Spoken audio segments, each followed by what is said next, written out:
RMC, l'immanquable grande gueule.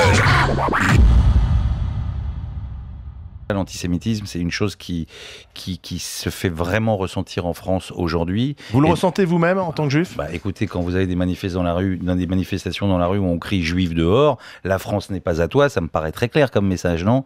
Donc voilà. Dieudonné interdit, c'était une bonne mesure de Manuel Valls ? Absolument.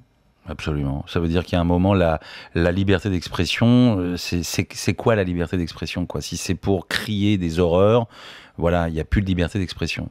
Moi, je veux bien qu'on se contredise, qu'on se critique, qu'on s'autocritique, qu'on cherche tous ensemble à faire au mieux, mais pas de cette façon-là, quoi. Ça veut dire mettre de l'huile sur le feu en permanence, attiser la haine, c'est le discours de Dieudonné. Et c'est pas possible. Mais voilà. L'antisémitisme, il est de retour ou est-ce qu'il a toujours été là, peut-être un peu plus caché et que malheureusement il est plus voyant, plus visible aujourd'hui ? Ça, moi, je peux pas le dire. Je pense vous qui avez grandi, mais ça veut dire que l'antisémitisme, il est jamais parti. Le racisme est toujours là, latent. Pas que l'antisémitisme, le racisme en général. Ça veut dire les gens ont toujours peur de l'autre. Ça existera toujours. Et justement, il faut pouvoir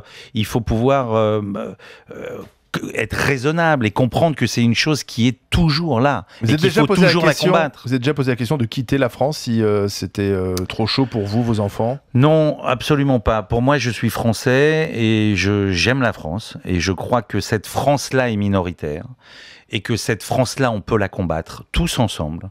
Comment ? Mais comme ça, en parlant et en ne se laissant pas faire par ces gens-là. Ça veut dire en n'accusant pas un Valls, en n'essayant pas d'opposer les politiques. Il y a des causes sur lesquelles on devrait être tous d'accord. Voilà, c'est ça que je veux dire.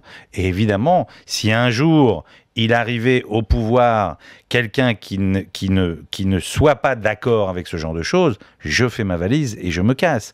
Mais je crois qu'on est loin de ce moment-là, et quand bien même, je pense que ça vaut le coup de rester aussi en France pour se bagarrer contre ça. C'est un peu facile de se casser. RMC, l'immanquable grande gueule.